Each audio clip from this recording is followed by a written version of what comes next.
Bem-vindos ao programa Plano de Negócios. Estou hoje entrevistando o Sérgio Barreto, o presidente executivo da Abrafarm, aqui no evento da Abrafarm The Future Trends. Bem-vindo ao nosso programa. Ok, obrigado.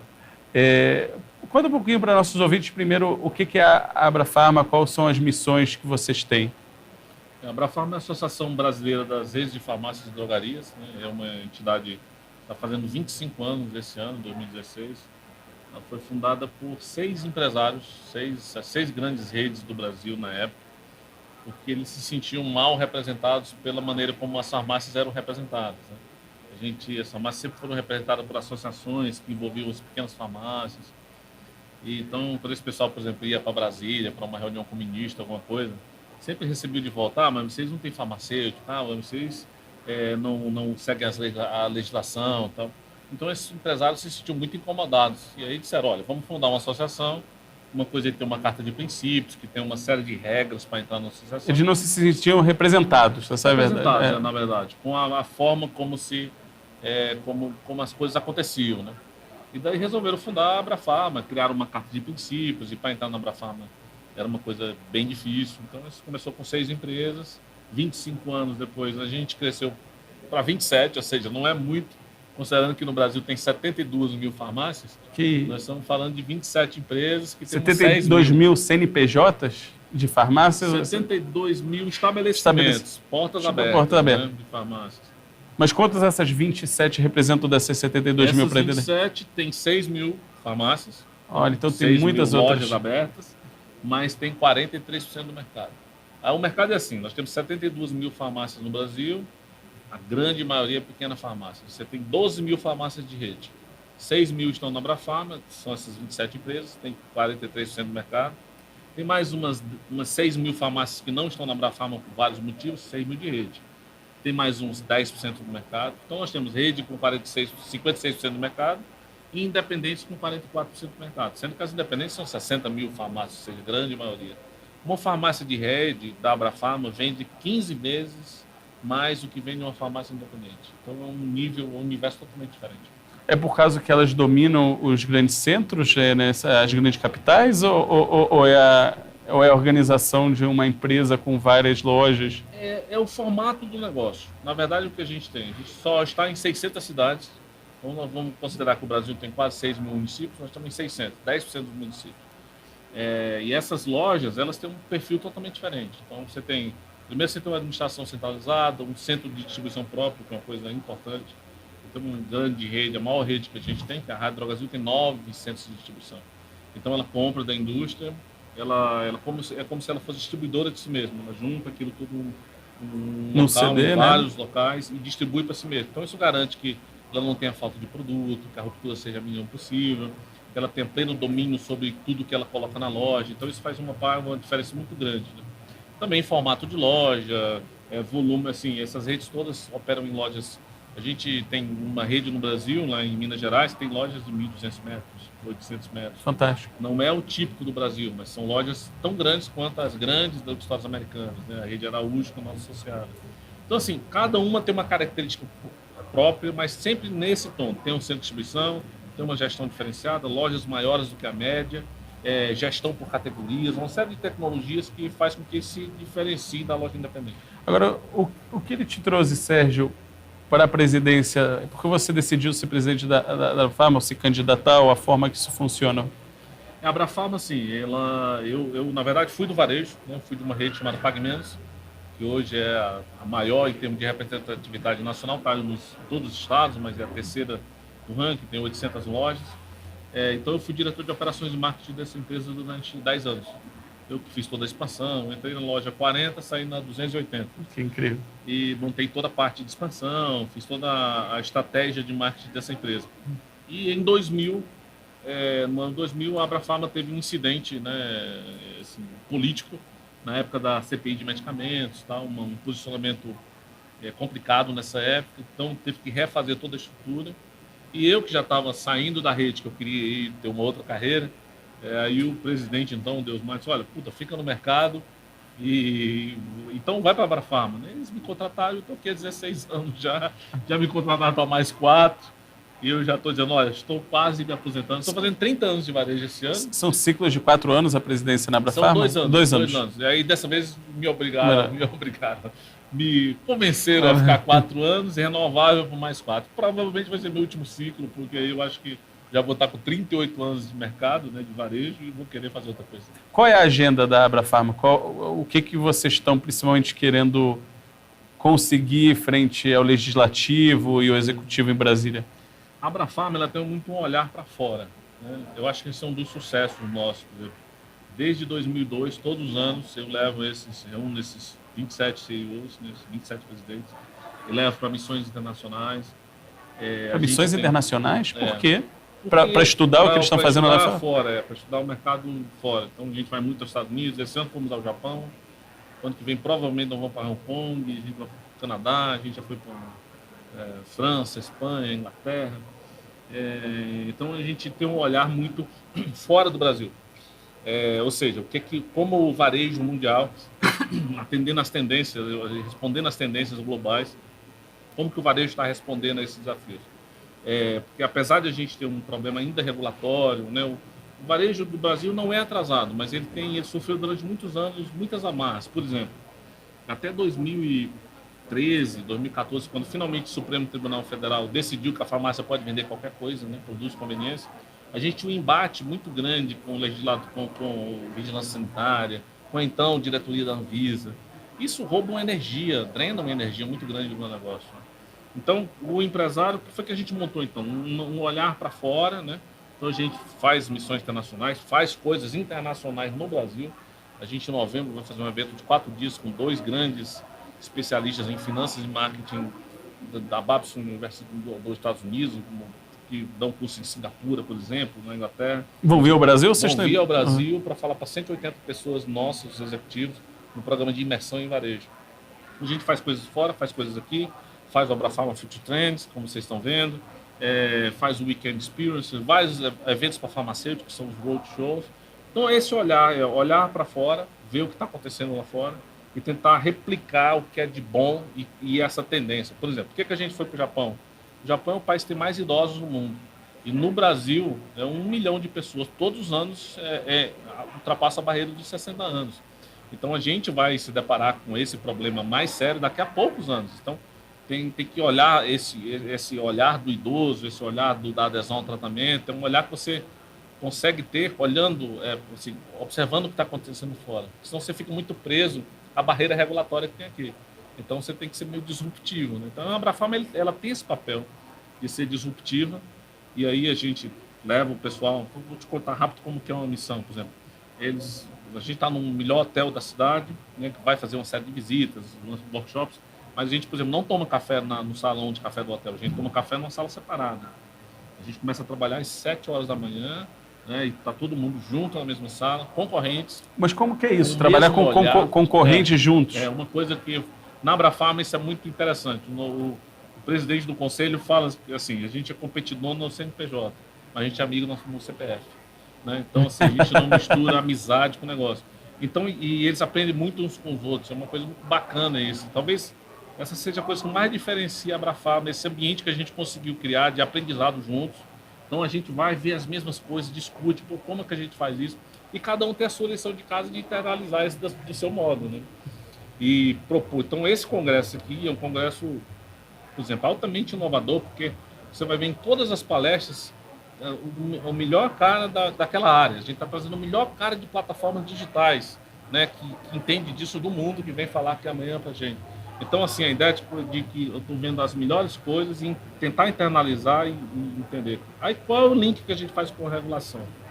Porque até agora, tudo que você falou é a Abrafarma como um centro de excelência de gestão para grandes farmácias. É um dos pilares nossos, né? Ou seja, de levar o pessoal a evoluir o tempo inteiro. E que é natural da sua área, como alguém que é especialista na área operacional. Sim, é verdade. Né, levar esse conhecimento.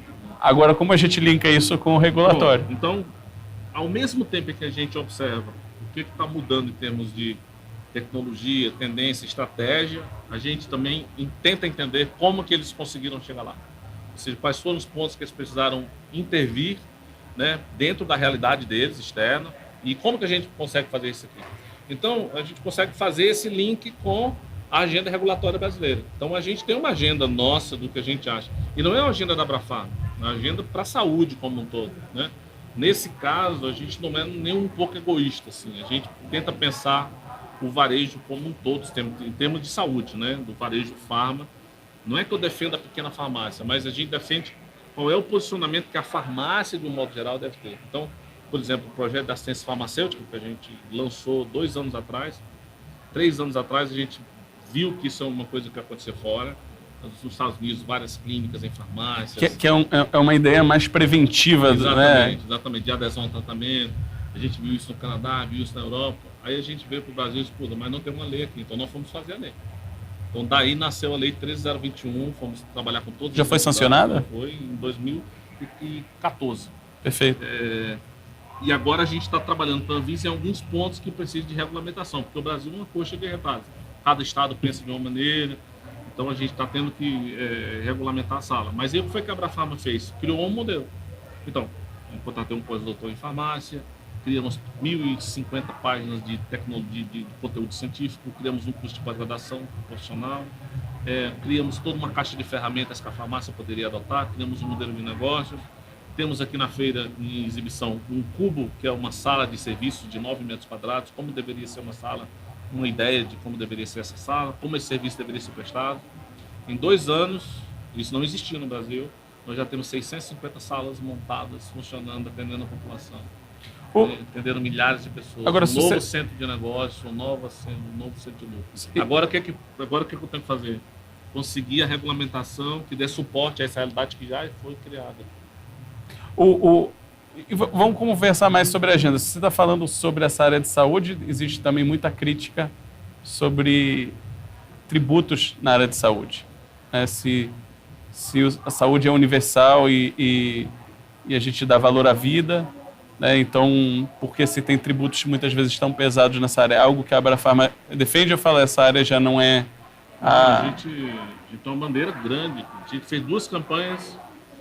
Uma a gente reuniu 3.644.000 assinaturas da população. Quantas? 3.644.000 em 2005. Mais do que as 10 medidas contra a corrupção. Quase o dobro. E na segunda a gente reuniu 2.300.000. Só que assim, nós temos um problema que a Constituição brasileira, ela não permite nenhuma iniciativa que seja popular, né, para baixar impostos. Então, o que a gente faz? A gente leva uma tonelada de assinaturas, vai para o Congresso, né? Olha, top lá um corredor da Câmara, leva para o Senado, leva para o presidente. Olha, você tem que fazer alguma coisa. A população quer isso. Então, a maneira como a gente pode fazer, porque você só pode baixar impostos, só o Poder Executivo pode ter uma iniciativa de baixar impostos. Ou, se mudar a Constituição, se fizer uma reforma tributária, né? Mas, assim, então a gente tem uma bandeira. No Brasil, a carga tributária é de 36% sobre os medicamentos. É mais que ursinho de pelúcia, é mais que internet, é mais que joias, cavalo puro sangue, helicóptero, barco, né? Porque, assim, uma vez eu perguntei a um secretário da Fazenda, famoso, tal, por que ninguém não se interessa por esse assunto? Porque o povo não é organizado, né? Ninguém vai para a porta do Congresso, para a porta do CONFAS reclamar da carga tributária. O que faz com que o Brasil seja o campeão mundial de carga tributária, em medicamento também. Ele é em várias coisas, né? Mas medicamento é um absurdo. A média tributária no mundo do medicamento é 6%. Você tá falando. Muitos países cobram 0 sobre o medicamento. Você está falando que a gente está 600% mais ou menos... É verdade. Então, se você for aqui na Argentina, a carga tributária é 9%. Sobre medicamentos. Foi nos Estados Unidos é 0. Em vários países. Para quem vive no sul, atravessa a fronteira, compra e volta. Compra e volta. Então, assim, é um absurdo que seja assim. E aí você ainda tem uma legislação que ela é muito fragmentada, cada estado cobra o seu ICMS. Então, e tem ICMS que chega a 21%. Né? É um absurdo. Assim. E essa é uma bandeira antiga da Abrafarma. Claro que isso... ela perde força quando você tem um problema como agora, uma crise, né? Nenhum governador, ninguém quer saber de baixar impostos. Mas, por exemplo, a gente conseguiu, ano passado, no estado de São Paulo, baixou o imposto de medicamentos genéricos de 18 para 12. Então, aqui a gente tem uma tabela menor, então o consumidor paga menos em São Paulo, genérico, por exemplo. O Paraná fez uma desoneração também com uma ação nossa. Então, assim, a gente tem vitórias isoladas, mas não nessa área a gente precisa bater mais firme para conseguir mais. E que outras bandeiras vocês têm frente ao Executivo e ao Congresso? Facilitação de negócios, né? A gente tem uma burocracia enorme. Então, vive uma vitória grande no ano passado. A Anvisa, quando ela foi criada, em 2099, ela criou uma figura chamada autorização de funcionamento. Então, você tem uma licença municipal e criaram uma autorização federal. Na verdade, essa autorização não serve para nada, porque a Anvisa é o agente regulador federal, mas a agência precisava de recursos financeiros, então criaram uma lei para dar dotação orçamentária e todo mundo tem que ter essa autorização. Ok, a gente não... Mais uma forma de cobrar imposto. De arrecadar, né, e ter uma marca. A gente não é contra. Agora, o que acontecia? Eu tinha que renovar todos os anos essa autorização. Então, todos os anos, fazer uma carga de documentação enorme, mandar para Brasília, peticionar, pagar uma taxa, para não servir para absolutamente nada. Então, a gente, há 2 anos atrás, conseguiu, né, fomos, eu disse, olha, peraí, o que vocês arrecadam é nada frente ao trabalho que vocês têm para dar um carimbo para uma coisa que não vai servir para nada. E aí a gente conseguiu, num acordo com eles, até alterar, incluir esse tema numa medida provisória, como esse interesse, a gente acabou com esse negócio de renovação. Então a gente acabou com uma burocracia de 70 mil estabelecimentos. Então, assim, a Abrafarma tem essas bandeiras de redução da burocracia, melhorar o ambiente de negócio. Um dos associados conversou com a gente e falou que existe uma burocracia, que eu queria confirmar com você se é tão exagerado assim, mas que uma nova farmácia pode levar até 6 meses para vender certos medicamentos, creio que são antibióticos, dentro da farmácia. Leva mais de 1 ano.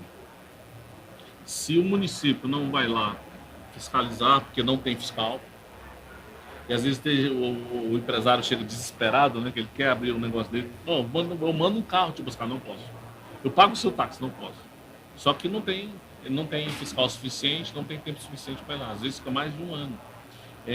Nós temos uma categoria de produtos na farmácia que é o psicotrópico, aquele que você tem uma receita azul, que você tem que ter. Às vezes a farmácia abre, inaugura, fica 1 ano e meio, não consegue autorização para vender esse tipo de produto, porque leva muito tempo para autorizar. Então, assim, a gente acha que é uma burocracia absolutamente desnecessária. A gente teve com o ministro da Saúde, o atual ministro, 1 semana atrás, e a gente fez uma colocação para ele simples. Por exemplo, farmácia popular, que é uma coisa que a Abrafarma nasceu dentro da minha sala, na Alameda Santos, né? Então o ministro Humberto Costa queria implantar, ampliar as farmácias para o setor privado, e aí sentamos vários representantes do governo, e a gente desenhou o projeto na minha sala, na Abrafarma. Não tenho nenhuma vergonha de dizer isso, porque é verdade. E a gente chegou num limite agora que é o seguinte: eu não consigo mais abrir filiais e colocar o programa, porque o governo passa 1 ano com o programa trancado, só abre de ano em ano a inscrição e não atende. E, na verdade, assim, o nosso pleito para o ministro foi simples. Se você já tem uma empresa, tem várias filiais, 500 filiais no programa, a empresa abriu uma nova loja na mesma cidade, essa empresa já provou que ela é idônea, ela tem toda a documentação. Por que não credenciar automaticamente? Então, são coisas assim da burocracia que a gente não entende e a gente tenta lutar contra elas. E como você sente que essa questão de Brasília, eles são abertos, eles escutam, eles querem ajudar, ou se eles não veem aquela motivação política / votos, então ficam acomodados? Olha, a Anvisa em si, que é a agência que é o meu principal foco, né, porque o nosso setor depende muito dessa agência, eu vivenciei nos últimos 16 anos. Eu tenho na Abrafarma 16 anos, o tempo que a Anvisa foi criada em 99. Eu vivenciei várias fases na Anvisa, né? Desde diretores bem intencionados a diretores ideologicamente emburrados, né? Então, sem particularizar, você via nitidamente um presidente que o objetivo dele era prejudicar o setor, né? Era criar barreiras, era em função de uma ideologia. Porque a gente tem nesse nosso segmento, de um modo geral, não gosto de generalizar, mas assim, a gente tinha no passado uma briga muito grande entre a área sanitária e o empresário. Existia uma dicotomia entre o farmacêutico, o profissional, e o empresário. E no Brasil, quando o farmacêutico se forma, de modo geral, não estou dizendo que ele, assim, no passado muito próximo, ele não gostaria de trabalhar na farmácia, era o último local. Se você fizesse uma pesquisa, um estudante de farmácia, você quer trabalhar onde? Quer trabalhar na indústria farmacêutica, laboratório de análise clínica, farmácia não. Porque farmácia é varejo, farmácia é relação para pouco dinheiro, né? Essa visão era uma visão que infelizmente contaminava os altos escalões de Brasília ao exigirem cada vez mais coisas para impedir o trabalho do empresário. É lamentável dizer isso, mas é verdade. Eu passei por várias fases. Eu passei fases também de diretores bem intencionados.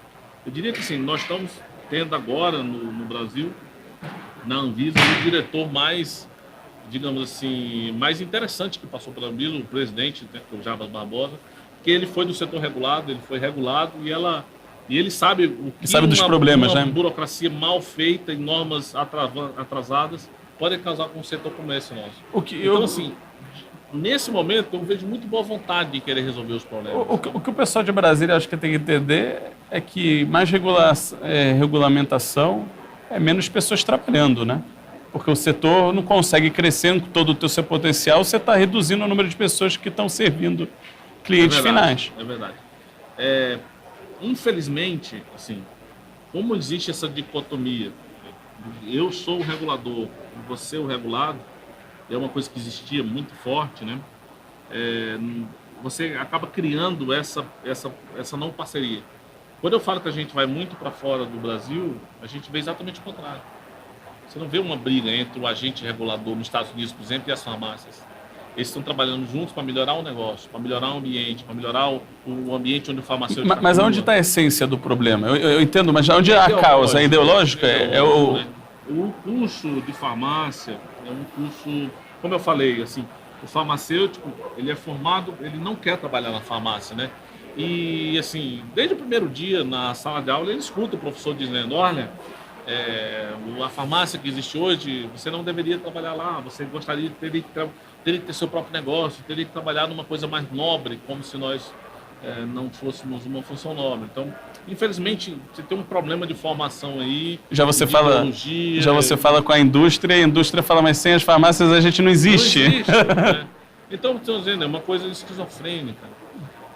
Como é esse relacionamento entre a Abrafarma e as indústrias? Muito bom, muito bom. A gente tem um relacionamento excelente. Eles nem sempre foi assim. Não? Não. Quando eu trabalhei no varejo, né? Então nós estamos falando, quando eu era diretor lá da Pacmense, no início da minha carreira, vamos falar 28 anos atrás, 26, a gente vinha bater na porta da indústria, a indústria olhava e disse, mas você é farmácia, você só faz o que eu mando. Eu incentivo o médico a prescrever, você é a última ponta. Então muitas vezes a gente, uma rede, que era uma rede nordestina, vinha bater para mostrar a proposta. Às vezes o diretor mandava um assessor do assessor receber a gente, sabe? Assim, como dissesse, você não tem importância. Isso mudou muito de 25 anos para cá. Por exemplo, todas as grandes indústrias criaram tipos de trade marketing, entenderam que sem a ponta não tem negócio. Você aponta indiretamente um outro problema, né? Você vê que a indústria evoluiu e a área de educação não evoluiu. Então você tem uma desconexão entre o que está acontecendo na prática e o que está acontecendo nas universidades. É verdade. Por exemplo, a gente criou um curso de pós-graduação em farmácia, né? Esse curso de pós-graduação em serviço farmacêutico, de farmácia clínica, que a gente está ministrando agora, porque a capacitação que o farmacêutico recebe, está dentro do currículo e dentro do que está previsto, mas não atende às minhas necessidades, né?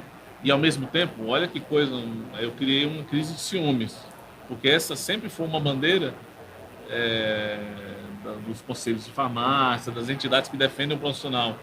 E na hora que a minha entidade, como varejista, começa a colocar um curso, você começa a criar um problema, né? Mas como vocês estão agora dando curso? Mano, a gente está dando curso porque a gente precisa de um profissional qualificado do jeito que a gente quer, né? Então, isso criou um problema de convivência. É até risível, né, dizer uma coisa como essa, mas é impressionante como alguém pode ser contra, né, e você ter um projeto de educação, como é que a gente está lançando agora.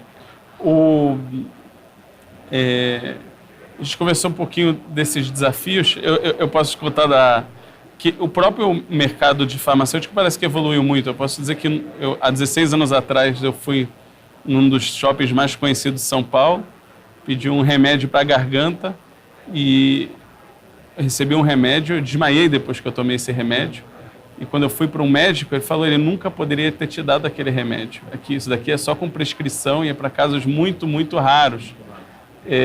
Então, hoje isso nunca aconteceria, neles tem muito claro a questão da tarja vermelha e preta, mas ainda a gente vê burocracia que não está claro porque a gente, como cliente, passa por ela. Por exemplo,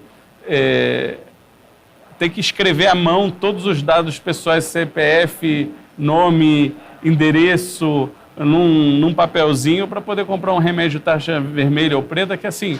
Poxa, está aqui minha credencial, usa algum meio eletrônico para que eu... E até mesmo pela segurança de informação do cliente, né? Não sei para onde esse papel está indo, quem tem meus dados pessoais de onde eu moro, do telefone.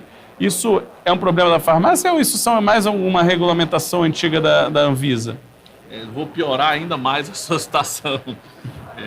Essa mesma regra que fala da receita, do produto de retenção, ela estabelece, por exemplo, que se você mora em São Paulo e você receber uma receita médica de um médico de São Paulo, você não pode comprar no Rio. Você não pode comprar em Santa Catarina se você estiver de férias, se você mudou para lá. Então, assim, é um absurdo. Mas, na verdade, essa lei ela é dos anos 80, né? Feita provavelmente nos anos 70. E ela pretendia evitar que um produto que você consome, que você pode consumir a mais, evitar que você tenha um consumo exagerado de determinadas substâncias. E aí eles criaram toda essa burocracia. Colocam um carimbo, tem que anotar. Na verdade, assim, todo o arcabouço sanitário brasileiro, ele é muito antigo. O presidente da Anvisa, que participou do nosso evento, ele reconheceu isso. Ele disse, olha, as barreiras que existem, existe uma proibição, por exemplo, uma distribuidora não pode comprar de outra distribuidora. Gente, isso é de 1998, porque houve um caso de falsificação de medicamentos. Nós estamos quase 20 anos depois e a regra continua lá, atravancando o negócio. Então, assim, isso é péssimo para o consumidor. A gente está discutindo na Abrafarma agora, por exemplo, prescrição eletrônica, refil, que é você poder automaticamente Como nos Estados Unidos, que é anual, né? É uma coisa... Claro que aí a gente começa a entrar num conflito com, por exemplo, a classe médica. Então você começa a ter interesse. O médico não tem interesse que eu renove a minha receita automaticamente, porque ele ainda é da época que você tem que voltar lá e pagar para ter uma nova prescrição. Nos Estados Unidos, por exemplo, hoje em dia, com a seguradora querendo economizar, ela paga para você não ir no médico. Não sei se você sabia disso, não. Mas o prescritor ele recebe um valor em dólar para manter a carteira de clientes dele. Então, a seguradora paga um valor para o médico. O médico tem uma enfermeira, liga para saber se o paciente está tomando remédio, etc. Hoje, o cidadão americano ele tem um aplicativo no tablet da CVS, da Walgreens, tá? E tem um botão lá que diz, peça aqui o seu refil. Renove a sua receita, que ele clica num botão. Aquela mensagem vai para o médico vê se o paciente é crônico e está dentro desse programa, e o médico automaticamente autoriza. Fantástico. Isso é eletrônico, não tem papel, né? Então, assim, esse tipo de coisa a gente tem que discutir no Brasil, tem que avançar no Brasil. Infelizmente, apesar de toda a boa vontade da Anvisa, dessa diretoria que está lá, eu imagino que, assim, essa discussão aqui tem que avançar quando toda a sociedade entender isso e superar essa barreira do médico, achar que, se alguém fizer alguma coisa, assim, nós estamos no ano de 2016 e agora está se discutindo no Congresso Nacional, tem um projeto de lei lá da classe médica, tentando retomar a discussão do ato médico de uns anos atrás, que o médico pretendia proibir que nutricêutico fizesse coisas, fisioterapeuta. Isso é um absurdo, né, gente? Assim, cada setor e cada profissional de saúde tem o seu espaço, como o farmacêutico tem um espaço auxiliar no médico, né? Nos Estados Unidos, o farmacêutico é usado como um protetor do médico, porque o médico lá é muito processado. E o farmacêutico, ao olhar a dispensação e perceber que tem algum erro, ele está protegendo o médico. Então, a gente tem que avançar também nessas relações nos profissionais de saúde no Brasil, na maneira como um enxerga o outro, sabe? É uma mudança cultural que a gente tem que fazer. Muito interessante.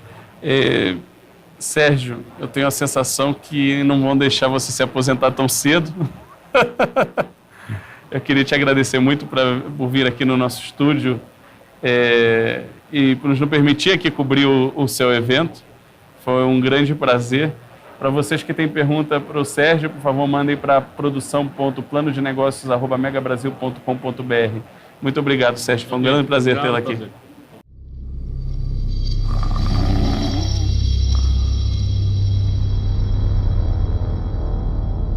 Como eu vou pagar todas essas dívidas? Se os fornecedores pararem de me entregar a matéria-prima, vai ser o fim? O que vai ser de todos esses processos na justiça? O concorrente está vendendo abaixo do preço do meu custo. Malditos! Vou acabar perdendo os meus melhores clientes?